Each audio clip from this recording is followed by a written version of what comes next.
Buenas tardes a todos. Les damos la bienvenida el día de hoy al martes educativo que tenemos con Vika. Muchas gracias a todos los que se han inscrito esta tarde y también a todos los que ya van entrando a la charla. El día de hoy tenemos como invitado al doctor Rómulo Reaño. Como ustedes ya lo conocen, el doctor es oncólogo pediatra, médico asistente del Departamento de Oncología Pediátrica del INEM, y el día de hoy vamos a tener un tema muy importante en esta charla.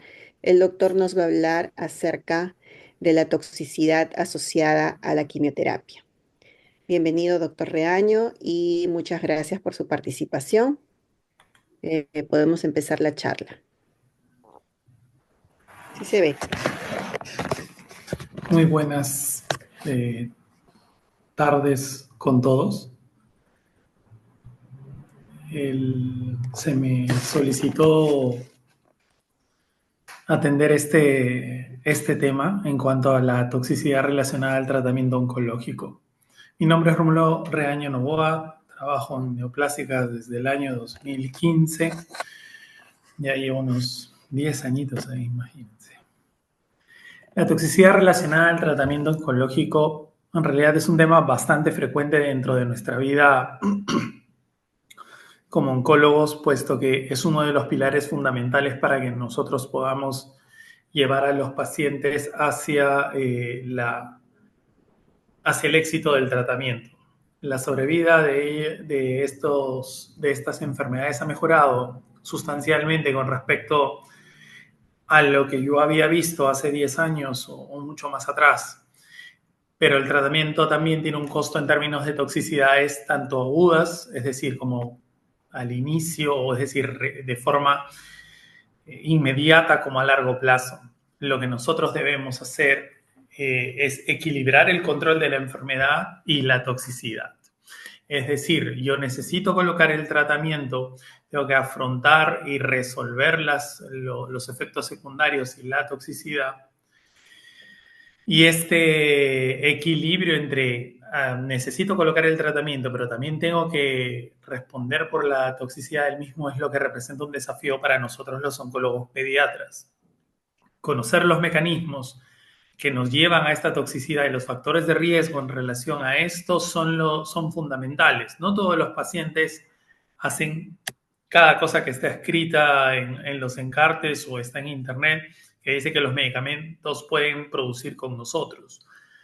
Por ejemplo, las punciones lumbares. ¿Las punciones lumbares pueden generar dolor de cabeza? Sí, sí pueden. Pero, por ejemplo, esto pasa muchísimo más frecuente en los adolescentes que en los pequeños. Por ende, es algo que nosotros ya lo sabemos y podemos, digamos, manejarlo, podemos esperarlo cuando menos.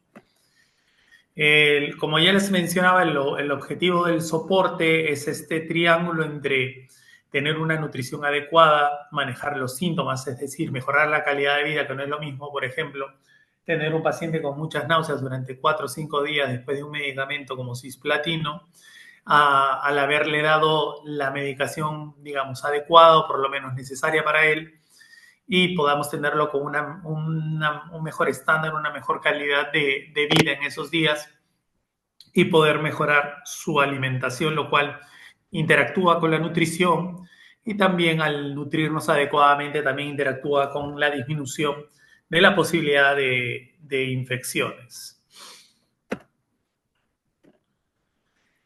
Como pueden ver en este cuadro, cada una de las líneas desde abajo hacia arriba son los tiempos de sobrevida o la cantidad de sobrevida que hemos tenido durante años en general en oncología pediátrica en el mundo. Como verán, la línea cada vez va acercándose más al 100, mucho más al 100, en relación a los progresos que se han hecho en oncología pediátrica y en el soporte del paciente para poder mejorar su sobrevida.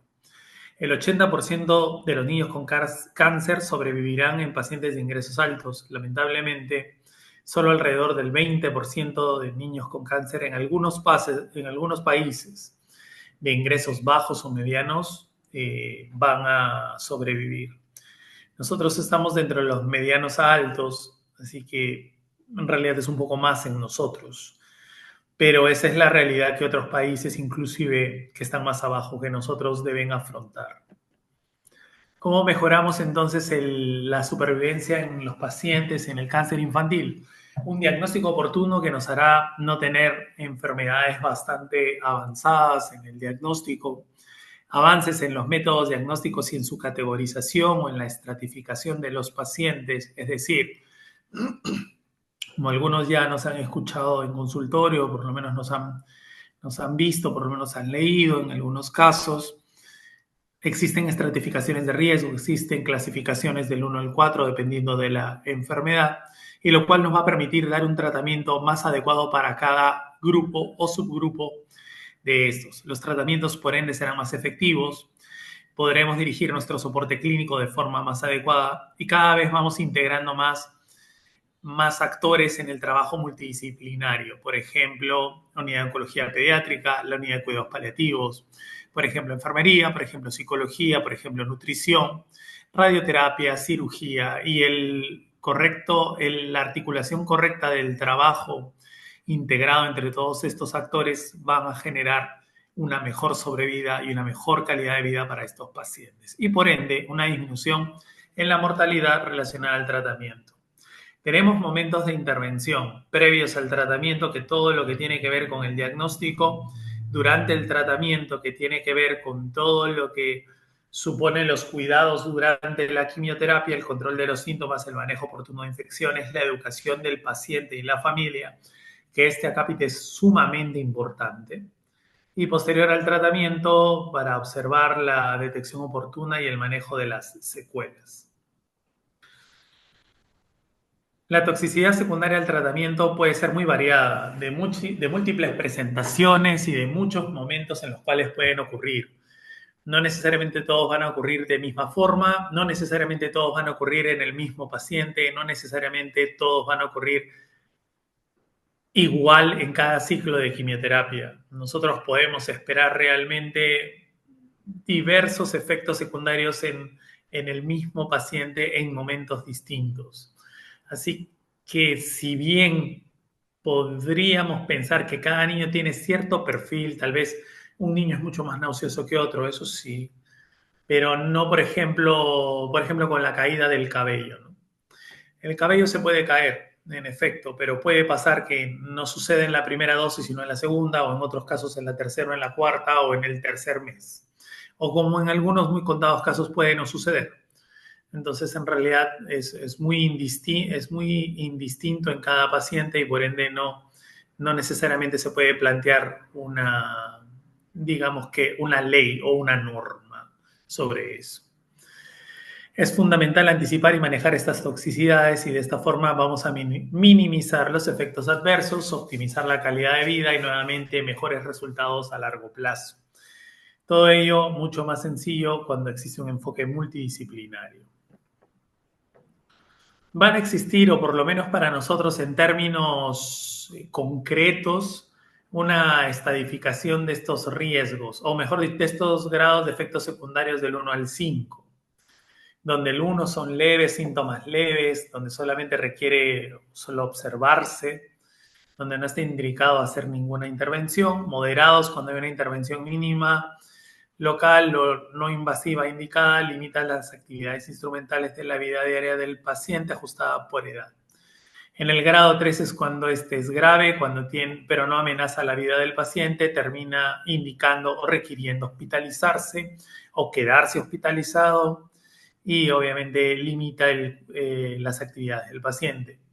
Grado 4 es una toxicidad que amenaza la vida, por ejemplo, una reacción alérgica a algún medicamento, donde puede llegar a poner muy grave al paciente y requiere intervención urgente.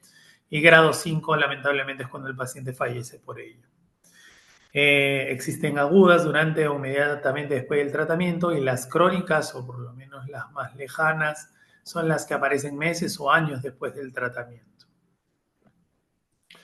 Como les mencionaba, tenemos inmediatas que aparecen en horas, por ejemplo, los vómitos, por ejemplo, el cisplatino, reacciones alérgicas, como la asparaginasa o el carboplatino, fiebre en caso de citarabina, cistitis hemorrágica en caso de ciclofosfamida o difosfamida, aunque esto es poco frecuente por el uso del mesna, y las lesiones por extravasación cuando por algún motivo la vía endovenosa donde se coloca la quimioterapia sufre algún tipo de daño o simplemente la vía se sale del lugar donde debería estar.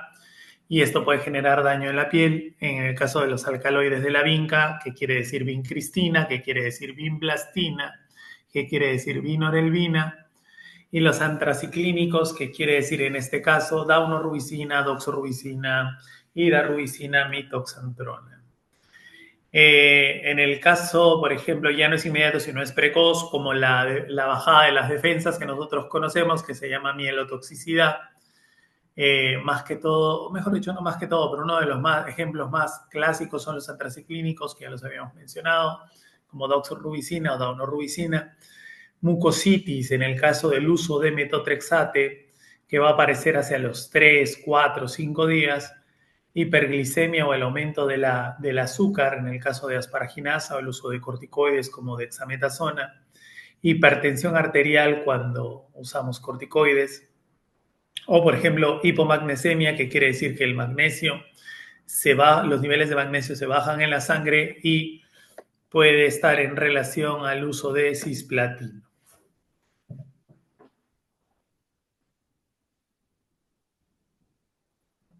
En el caso de efectos retardados que puedan ocurrir entre semanas y meses, vamos a contar, por ejemplo, la neuropatía periférica por vincristina. La vincristina puede generar dolores musculares como, por ejemplo, precoz o en días, que eso sí genera el dolor mandibular a los 2 o 3 días, que en algunos pacientes sí los han experimentado, pero existe una neuropatía, es decir, un daño en los nervios que puedan ocurrir semanas o meses después.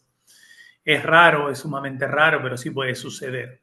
La miocardiopatía, es decir, el daño en cuanto a la función del corazón por las antraciclinas, casi siempre está dependiente de la cantidad de antraciclinas que le hayamos colocado al paciente de forma acumulada.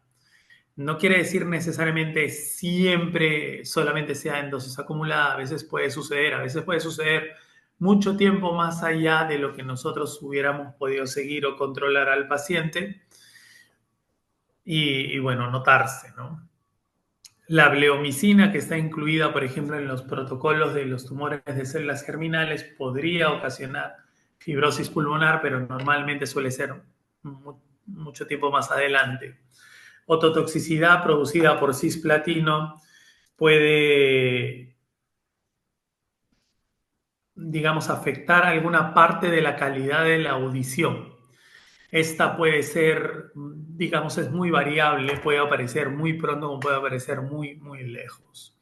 Igual es algo que nosotros debemos notar o por lo menos debemos saber.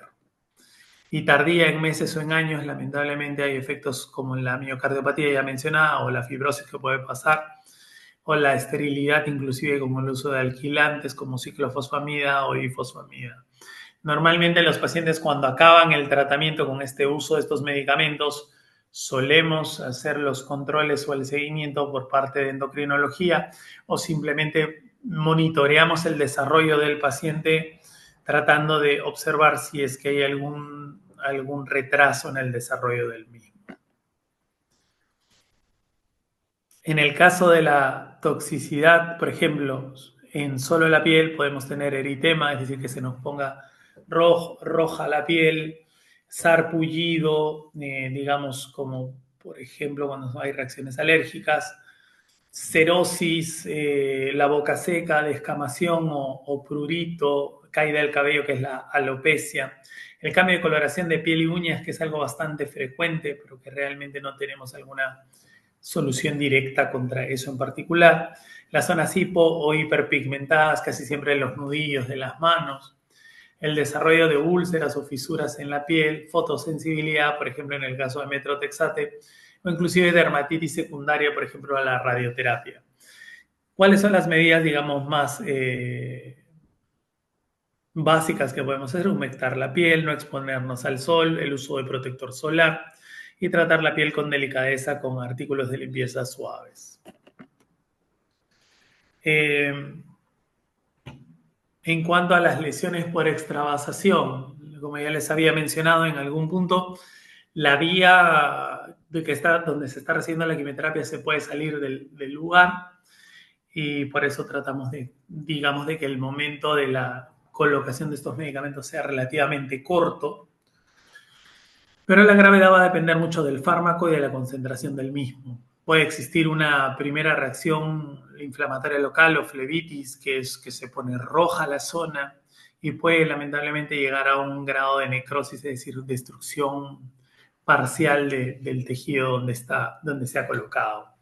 Los fármacos más frecuentes, los alcaloides de la vinca, como les mencionaba, la vincristina o vinblastina, y las antraciclinas o los antraciclínicos, como las rojas, daunorubicina, doxorubicina, también hidarubicina o mitoxantrona.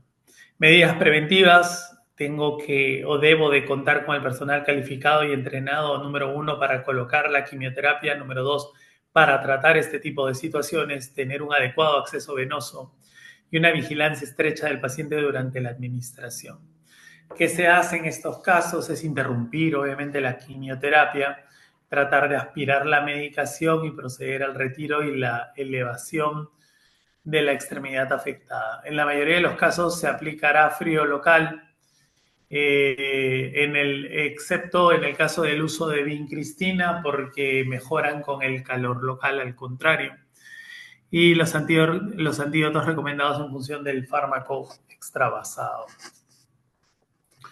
Podemos tener reacciones infusionales y alérgicas, como las reacciones infusionales, que pueden generar fiebre, escalofríos, náuseas, vómitos, dolor de cabeza, falta de aire, rayos, decaimiento. Por ejemplo, como medicamentos como el rituximab, que se utiliza en los linfomas no Hodgkin, y suele aparecer hasta los 30 o 120 minutos de la infusión. Lo que se hace en estos casos es una reacción infusional, esto no es una alergia al medicamento. Disminuir la velocidad de la infusión o simplemente interrumpirla un momento. Manejar el efecto secundario y después podemos volver a empezar. La reacción alérgica, que es otro tipo de reacción, es una sensibilización inmunológica frente a un fármaco que ya hemos recibido. Los síntomas son prurito o lesiones cutáneas tipo una urticaria que podría llegar a ser una reacción anafiláctica. Medicamentos, asparaginasa, carboplatino, que son los dos de los más frecuentes, y el manejo es el retiro del fármaco número 1. La supresión definitiva va a depender de la gravedad y de la evolución de la reacción. Tratamientos sintomáticos con antihistamínico y corticoides. Náuseas o vómitos. Las náuseas o vómitos son un tema muy particular y uno de los más clásicos cada vez que uno piensa en efectos secundarios por la quimioterapia. La causa es que la quimioterapia y la radioterapia aplicada sobre la región gastrointestinal, hepática o cerebral. Tenemos una serie de vías en cuanto a las náuseas, unas se originan en el intestino y otras están en el cerebro. Entonces tenemos múltiples medicamentos para el manejo de las náuseas y los vómitos y nosotros debemos elegir y saber qué medicamentos podrían ayudarnos a mejorar esta situación. Genera una gran repercusión sobre la calidad de vida. Es una de las situaciones más que nos genera más motivo para o suspender o para no querer recibir tratamiento por el grado de, digamos, de disconfort que pueda generar, ¿no? Y como dice ahí, pueden impedir el cumplimiento del tratamiento, interferir en las actividades y producir una nutrición deficiente con la pérdida del peso y complicaciones en la salud. A pesar de los protocolos de manejo para la emesis, es decir, para los vómitos, sigue presentándose dependiendo del régimen de quimioterapia utilizado y las características de cada paciente. Alto riesgo de náuseas o vómitos, clásicamente que nos podamos acordar, cisplatino, de todas maneras, metrotexate en altas dosis, la doxorubicina o las rojas, por ejemplo, daunorubicina, el carboplatino también. Son medicamentos que nos van a generar alto riesgo. Y los que tienen riesgo moderado, por ejemplo, la ciclofosfamida, la citarabina, y fosfamida también, la quimioterapia intratecal o el metrotexate a baja dosis, inclusive la temozolomida, que es conocida como una pastilla, también nos puede generar náuseas y vómitos. ¿Qué podemos hacer? Bueno, el uso de antieméticos, que eso está, digamos, claro, como por ejemplo antagonistas de la serotonina, como el ondansetron, inhibidores del receptor de neuroquinina 1, es aprepitan o en su forma fosaprepitan en forma endovenosa, y corticoides también nos pueden ayudar en esto, tiene un efecto antiemético también. Combinaciones de fármacos que varían en función del poder emetogénico del tratamiento son importantes. De hecho, hay clasificaciones basadas en el riesgo emetogénico o en el riesgo de generar náuseas y vómitos de cada uno de los medicamentos, en los cuales ya había mencionado, por ejemplo, acá hay algunos de alto riesgo y algunos de riesgo moderado. ¿Pueden aparecer el mismo medicamento en dos lugares? En los de alto y en los de moderado, sí, dependiendo de la dosis y la presentación o cómo se va a colocar. El tratamiento antiemético debe de iniciar antes de la quimioterapia y va a mantenerse durante la quimioterapia. Y después, si es que este fuera sintomático aún. En casos resistentes de náuseas o vómitos, bueno, podemos echar mano de otro tipo de recursos como el equipo de psicología para el aprendizaje de técnicas de relajación y conductuales que nos permitan poder manejar mejor las náuseas y vómitos. Tenemos grados del 1 al 4, donde 1 es pérdida del apetito, donde 2 es la disminución de la ingesta oral sin pérdida significativa del peso. El grado 3 es no hay un consumo calórico oral o líquido adecuado y deben administrarse líquidos administrados endovenosos o alimentación por sonda o NPT más de 24 horas, ya lo hace un 3. Y grado 4 con consecuencias potencialmente mortales. Eso es en cuanto a las náuseas. En cuanto a los vómitos, grado 1, 1, grado 2 de 2 a 5 en 24 horas, grado 3 más de 6 y grado 4 mucho más allá donde interfiera con la vida o ponga en riesgo la vida del paciente. Existe una sensación de malestar. Algunos comparan el sentimiento o la manera de sentirse después de la quimioterapia como si fuera una gripe muy fuerte. Y para intentar mejorar este tipo de situaciones es mantener actividad física, un soporte nutricional adecuado, hidratación y apoyo psicológico. También tenemos la fiebre, que es uno de los efectos secundarios más, digamos, más frecuentes en relación a la quimioterapia, a los efectos de defensas bajas, donde la fiebre pueda darnos a entender de que estamos teniendo una infección. Efectos secundarios de algunos fármacos administrados sin necesidad de una infección, por ejemplo la citarabina, y el mecanismo es por hipersensibilidad mediado por IgE, es decir, como si fuera una reacción alérgica, y desaparece con la suspensión del medicamento y el uso de corticoides. Las mucositis, que son muy frecuentes, debo decir que la mucosa es toda capa externa de cualquier orificio.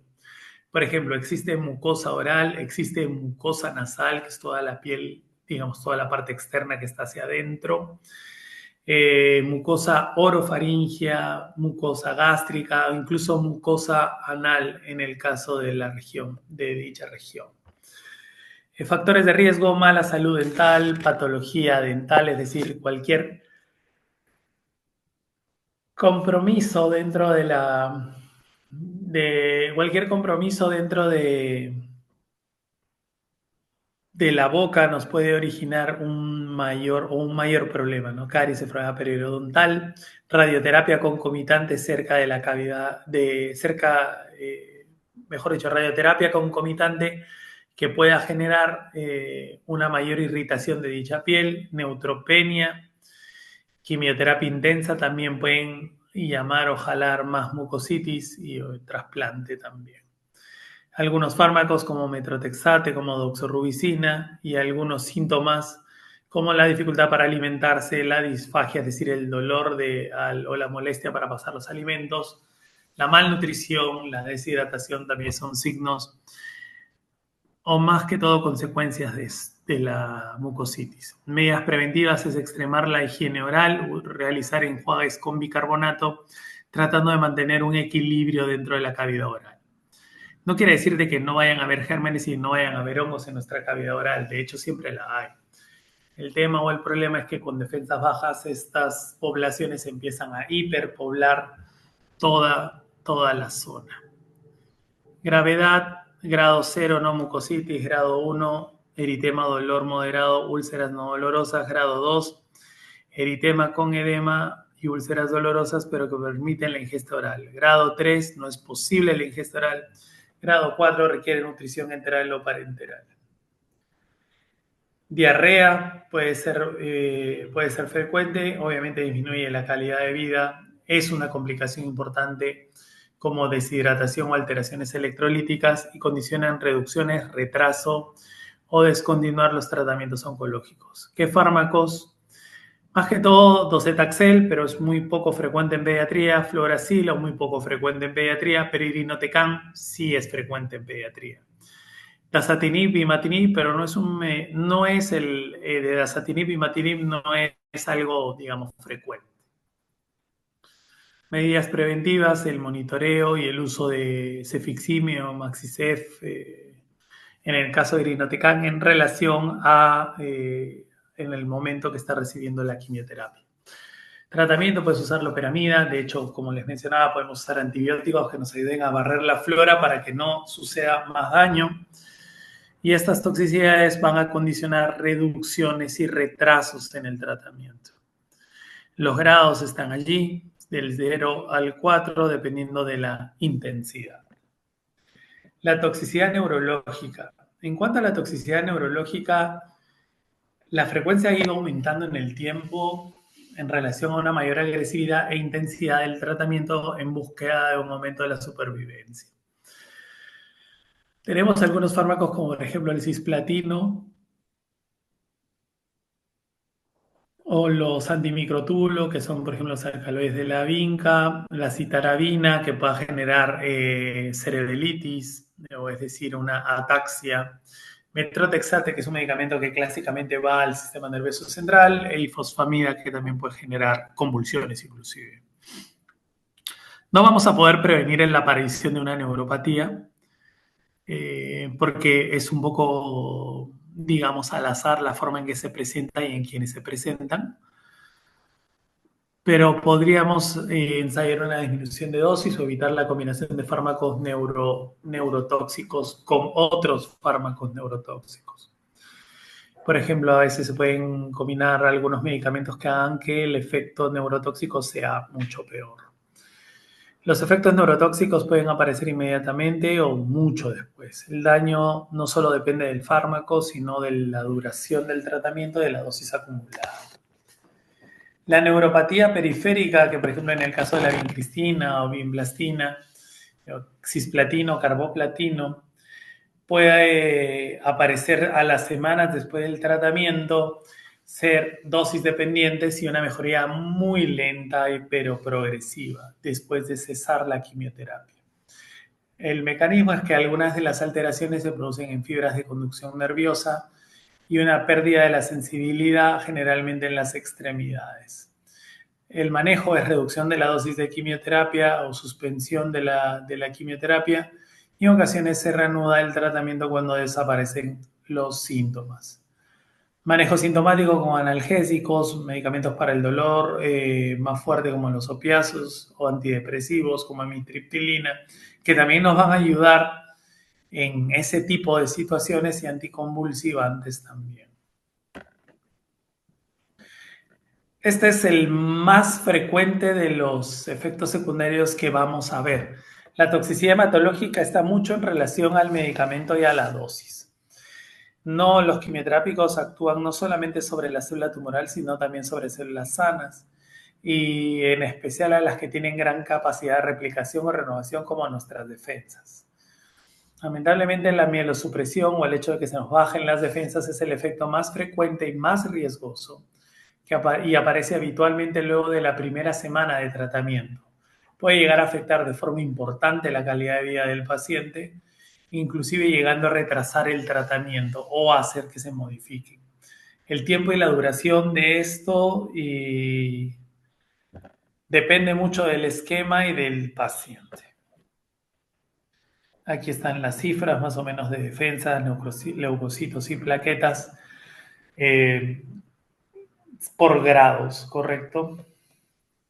Anemia es una complicación bastante frecuente o la pérdida no pérdida, pero por lo menos una disminución de glóbulos rojos va a generar la famosa astenia o ese decaimiento, taquicardia, dificultad para respirar, dependiendo del grado de severidad y de la velocidad con que llegaron a esa situación o con la velocidad en que se bajó la hemoglobina. Influye la calidad de vida del paciente y obviamente puede ser un factor de pronóstico independiente en la sobrevida del paciente oncológico. Medidas preventivas es el monitoreo frecuente con análisis hematológicos. El tratamiento en estos casos es el tratamiento de concentrados de hematíes, suplementos de hierro, vitamina B2 o inclusive estimulantes de la eritropoiesis como la eritropoyetina. En el caso de las defensas bajas o la neutropenia, la principal complicación son las infecciones. El riesgo de infecciones aumenta con el grado de neutropenia y también aumenta con la duración de la misma. El mayor riesgo es cuando los neutrófilos se encuentran por abajo de 100 por milímetro cúbico. La quimioterapia suele afectar el recuento absoluto de neutrófilos del paciente a los 7 a 14 días post-tratamiento. Por eso nosotros sabemos en qué momento, o más o menos tenemos una idea en qué momento esperamos la bajada de las defensas de los pacientes. No va a ocurrir necesariamente al final de acabando la quimioterapia, pero va a ocurrir en algún momento más adelante. Como medidas preventivas hay el uso de factores estimulantes de colonias como el filgrastim para los casos de tumores sólidos, no así para el caso de las leucemias. Va a disminuir la duración de la neutropenia. Ojo, no va a hacer necesariamente aumentar la cantidad de defensas que tenga, sino lo que va a hacer es que ese periodo de neutropenia que se tenía pensado, por ejemplo, para 10 días, baje a 5 o a 4 o a mucho menos. Neutropenia más un episodio febril se considera como neutropenia febril. Los principales factores de riesgo van a estar en relación al tipo de enfermedad oncológica, más que todo para pacientes con neoplasias hematológicas, el tipo e intensidad de la quimioterapia, algunas enfermedades adicionales, mal estado nutricional, pacientes hospitalizados, que la enfermedad no esté controlada. Obviamente trasplante reciente ya es otro tipo o es otro universo, es otro enfoque, y alteraciones hepáticas o renales que también pueden generar este neutropénico. Hay alto riesgo de infecciones agresivas y de que la respuesta defensiva del paciente no responda adecuadamente. Hay un riesgo de mortalidad entre el 10 y el 30% de este tipo de pacientes. Las medidas preventivas de neutropenia febril es evitar contactos con personas enfermas, higiene personal y debería de que si existe algún efecto secundario, o mejor dicho, si existe la fiebre y se sabe que está con defensas bajos, el paciente tiene que acudir rápidamente a la emergencia. Plaquetas bajas, que está mucho en relación a la caída de las defensas, mucho en relación a la caída de hemoglobina. La principal complicación es el tema del sangrado en función de la cantidad. Y hay un alto riesgo de que esto suceda con menos de 20.000. Donde existe trombocitopenia y dependiendo del grado de la severidad, puede ser necesaria la transfusión profiláctica de plaquetas. Como medidas preventivas podemos tener un monitoreo más cercano de las plaquetas y evitar traumatismos o lesiones, es decir, evitar golpes y evitar algunos otros medicamentos que disminuyan el efecto de las plaquetas, de las pocas plaquetas que todavía quedan. El tratamiento es con aféresis de plaquetas. En cuanto a la toxicidad renal, tenemos muchos medicamentos que se van a metabolizar por el riñón. Todos estos van a requerir una hidratación adecuada, que es la que tenemos que mantener. Como medidas preventivas, debemos asegurar una función renal conservada, un manejo preventivo de la lisis tumoral, adecuada hidratación y ajustar las dosis según la función renal. En el caso de cisplatino, casi siempre se debe a una infección, a una insuficiencia renal aguda. Puede ser leve, irreversible y la incidencia o la severidad puede variar si no se controla de forma adecuada y llevar inclusive hasta la diálisis. En el caso del metrotexate requiere hiperhidratar, requiere alcalinizar la orina para impedir que participen y provoquen necrosis tubular o insuficiencia renal severa. En el caso de la cistitis hemorrágica, que es otro efecto que normalmente no vemos porque usamos el Mesna, se da junto con medicamentos como ciclofosfamida y fosfamida, y las medidas preventivas, como ven, es la hidratación adecuada y el uso del Mesna, que funciona como un antídoto.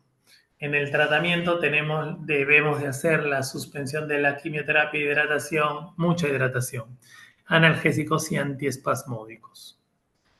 En cuanto a la toxicidad cardíaca, se presenta habitualmente como una miocardiopatía que luego va a terminar siendo una insuficiencia cardíaca, una insuficiencia del corazón, o como alteraciones en la contractilidad que se manifiestan como arritmias.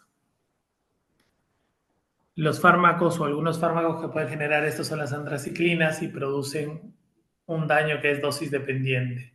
Los factores de riesgo son la dosis acumulativa, la dosis unitaria, o sea, la cantidad de dosis que le damos a este paciente, que sea menos de 4 años, tal vez que haya tenido radioterapia mediastinal con una dosis de más de 2000 grays.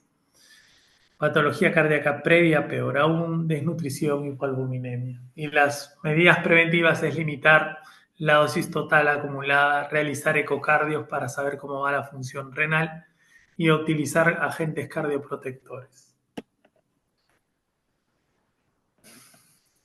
Perdón, un momento.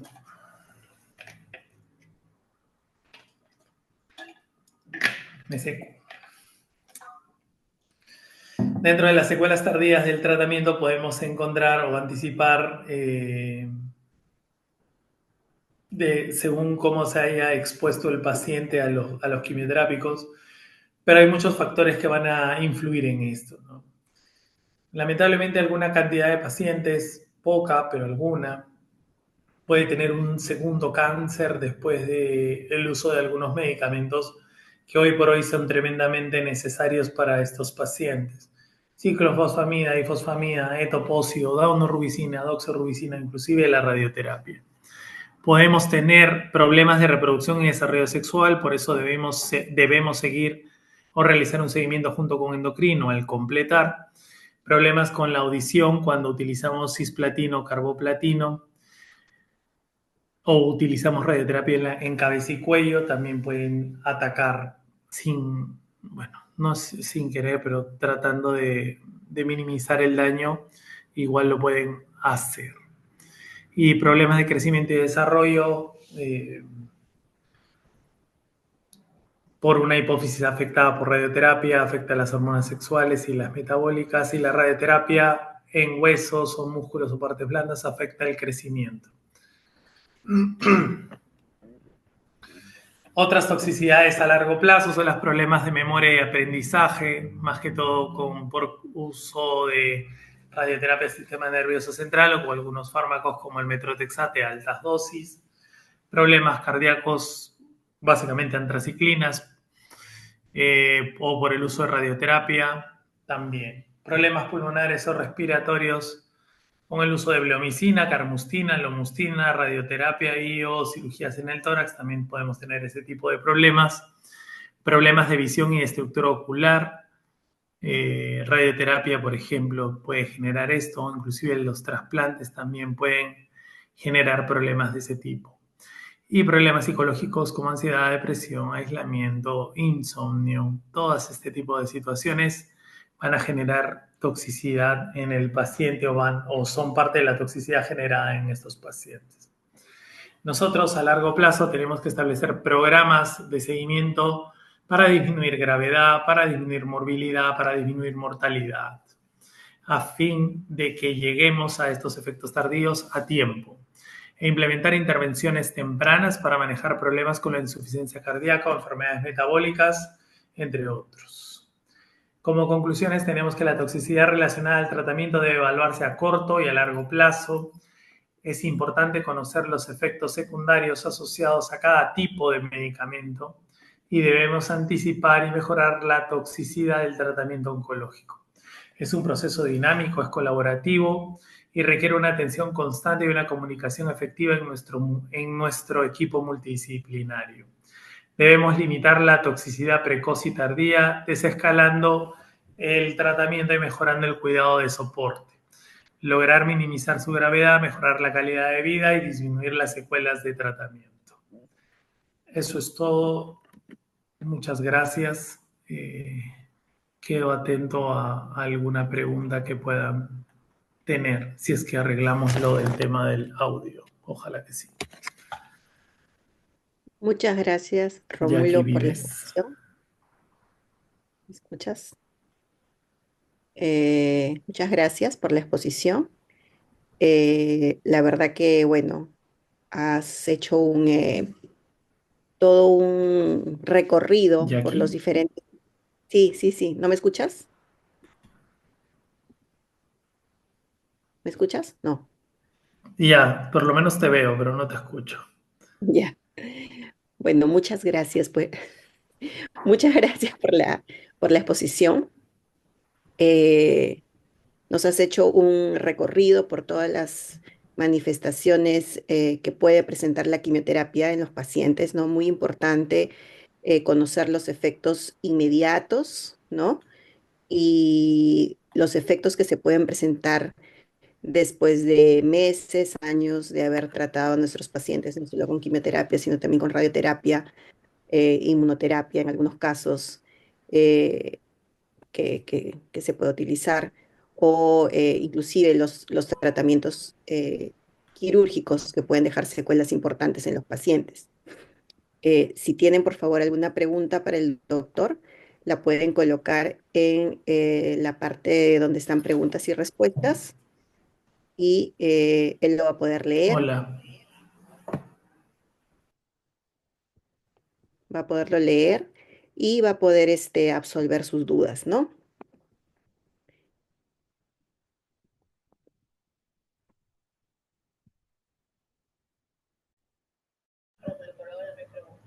Ya, ok.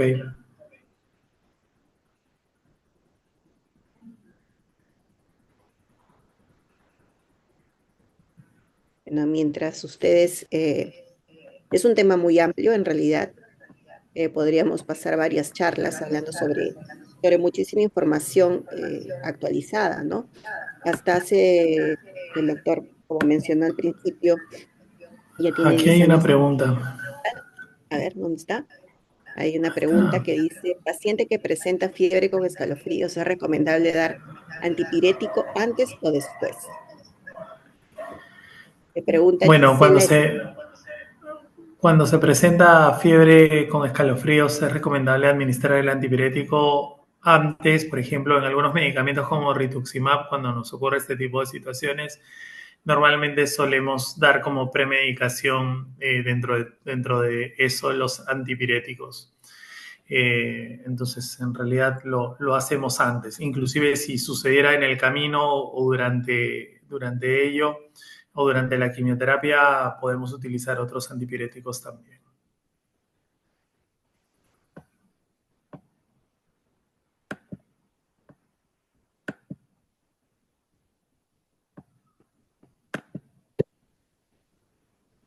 Como les mencionaba, ¿no? Hace un momentito antes de que te, tuviéramos la pregunta, Gisela, pues Rómulo tiene más o menos 10 años en el INEM, nosotros no sé si un poquito más, casi ya 15, y realmente Poquito. un poquito, 5 años más, entonces antes realmente y lo vemos en nuestras charlas, en nuestras exposiciones, ¿no? Se hablaba muy poco acerca de la toxicidad tardía de la quimioterapia, los efectos a largo plazo que producía esta, porque, como bien has dicho al principio, cada vez más niños sobreviven al tratamiento con quimioterapia y cada vez más estamos viendo estos efectos secundarios. Entonces, es importante también que todos conozcamos lo que debemos hacer. Hay unas guías ya establecidas para esto. Y em, no sé si tú quisieras dar alguna recomendación especial, compartir algún caso de algún paciente de repente que te haya llamado muchísimo la atención, la toxicidad que presentó, ¿no? Por ejemplo, hemos tenido mucha toxicidad neurológica por metrotexate, ¿no? Y han habido casos, a mí, por ejemplo, que me ha parecido sorprendente, ¿no? Muchos niños que llegan con disartria, con hemiparesia, con convulsiones, eh, cuadros que son bastante llamativos a la hora que llegan a la emergencia y que los padres y mucho personal de salud, tal vez que no conoce ese tema, podría pensar que es algo irreversible, ¿no? Sin embargo, en muchos casos, en las 24 horas, hemos visto cómo el paciente recupera todas sus capacidades y está normal, ¿no? No sé si tú has tenido o puedes compartir alguna experiencia de repente con los que nos están escuchando. Aquí hay otra pregunta, estando yo con el celular para poder escucharte. Eh, en realidad, sobre toxicidades de medicamentos, digamos, de forma aguda o severa, lamentablemente, por ejemplo, alguna vez tuvimos esta experiencia, inclusive contigo y con Cecilia, de algún caso de una reacción alérgica a la asparaginasa que justo también tenía plaquetas muy bajas y que terminó generando una hemorragia pulmonar en el paciente. Eh, Lamentablemente podemos tener la conjunción de más de un efecto secundario en el momento junto con el paciente dado por los múltiples medicamentos y múltiples toxicidades. Y en realidad uno tiene que tratar de poner todo sobre la mesa, sobre las cosas que pueden suceder para poder tratar de dar el mejor soporte, ¿no? Mantenerlo transfundido al paciente si es que nosotros esperamos una situación así, tener en cuenta la cantidad de plaquetas de cada paciente en función de lo que va a recibir, o más o menos tener una idea de qué es lo que nosotros estamos esperando en función de cómo ha venido el paciente durante el bloque y lo que va a continuar. Entonces, normalmente cuando nosotros, digamos, indicamos algún tipo de situación como una transfusión o algo por el estilo, lejos de tal vez sonar exagerados, es porque realmente tenemos experiencia viendo ese tipo de situaciones y sabiendo que muchas veces el paciente necesita más de un recurso, más de una situación, más allá de lo que la mamá tal vez pueda, o los padres tal vez puedan no creernos o no considerarlo. Acá había una pregunta que dice: buenas tardes, gracias por la ponencia. En caso de algunas quimioterapias como L-asparaginasa, ¿es posible o recomendable administrar alguna premedicación? En este caso particular de asparaginasa, es un universo aparte hablar de asparaginasa. Entiendo o se entiende que si, por ejemplo, un medicamento se sabe que me va a dar fiebre, le doy un antipirético. Si es un medicamento que me va a generar, por ejemplo, las reacciones transfusionales, que si va a generar una reacción alérgica, le tengo que poner una premedicación como la clorfenamina. Eso es un hecho. Es la lógica de lo que uno debería hacer. No obstante, cuando uno se trata de asparaginasa y el paciente ya ha hecho una reacción alérgica, o mejor dicho, va a hacer una reacción alérgica, es porque ese paciente tiene anticuerpos contra la asparaginasa y por eso reacciona así. Una vez que la asparaginasa entra dentro del cuerpo y éste reacciona, quiere decir que esa asparaginasa ya no actuó, esa asparaginasa ya se perdió. Por ende, si nosotros de alguna forma y entre comillas maquillamos los efectos con el uso de premedicación, no nos vamos a dar cuenta realmente cuándo ese paciente dejó de serle útil la asparaginasa. En este caso, por ejemplo, la asparaginasa nativa es la que nosotros solemos utilizar, y en el caso de ser alérgico podemos solicitar la asparaginasa pegilada y nos va a permitir poder continuar con, digamos, con esta medicación y poder lograr un efecto terapéutico, más allá de dar premedicación y no tener el efecto de la quimioterapia porque ya el paciente hizo los anticuerpos correspondientes.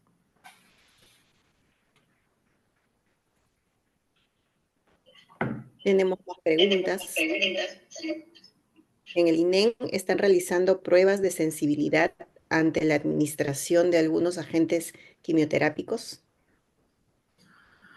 Normalmente tengo entendido que es una práctica, digamos, regular en la parte de adultos o es una práctica regular en alguna otra institución.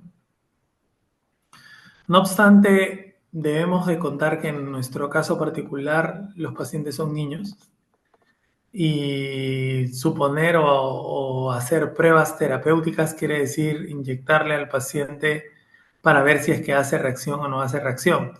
Ahora, reacciones locales, inclusive en el tiempo que colocábamos asparaginasas intramusculares a los pacientes, reacciones locales hemos llegado a tener o llegado a contar en algunos casos y sin llegar a ser una reacción alérgica como tal, poder continuar con asparaginasa. Por ende, por lo menos dentro de protocolos como tal, no se recomienda las pruebas terapéuticas como tal o como se sugiere que podría realizarse.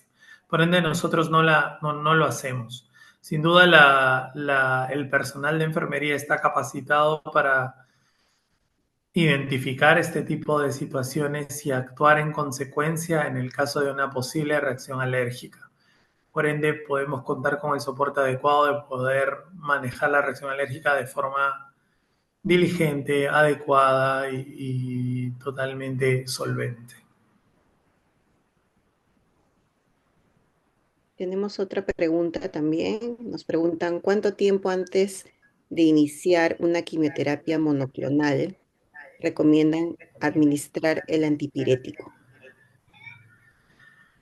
Si estamos hablando, por ejemplo, en nuestro caso directamente con rituximab, normalmente lo suelen administrar 30 minutos. Debes contar de que el antipirético, en nuestro caso que utilizamos paracetamol, recién va a actuar a los 30 o 40 minutos. Entonces, por lo menos debes calcularle esa cantidad de tiempo o una hora inclusive, ¿no? Para poder, digamos, cubrir esa parte. Isaac Carguaricra pregunta, ¿en qué pacientes que van a casa con en pacientes que van a casa con temozolomida, qué podemos recomendar a los padres? Bueno, la temozolamida, dentro de todo, el efecto secundario más frecuente, o por lo menos el efecto secundario más notorio, son náuseas. Entonces es darle el antipirético media hora o una hora antes de administrar la temozolamida durante los 5 días que recibe el medicamento del paciente. De ahí en más que yo recuerde efectos secundarios que puedan ser notorios, no los hay.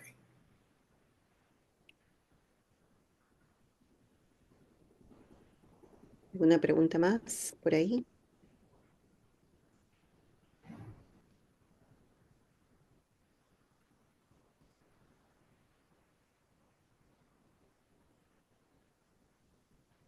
Bueno, parece que no tenemos más preguntas. Quería recordarles que vamos a dejar esta charla grabada en el canal de YouTube de Vika. Así que los que no pudieron ingresar el día de hoy, se inscribieron y no pudieron ingresar, pueden escucharla en el canal de YouTube. Bueno, ahí pueden escucharla a todos los que estén interesados en este tema. Vamos a enviar los certificados de la charla a sus correos electrónicos. Y también queremos invitarlos, finalmente, ya estamos preparando la segunda edición de la Carrera Dorada, será el 14 de septiembre, así que esperamos que ya todos guarden ese día para poder compartir con los pacientes y colaborar con los niños y sus familias. No hay más preguntas, Rómulo, te agradecemos mucho por la charla, ha estado súper interesante y creo que todos vamos a aprovechar mucho lo que has compartido con nosotros. Muchas Muchas gracias. gracias a todos, a todas por su atención.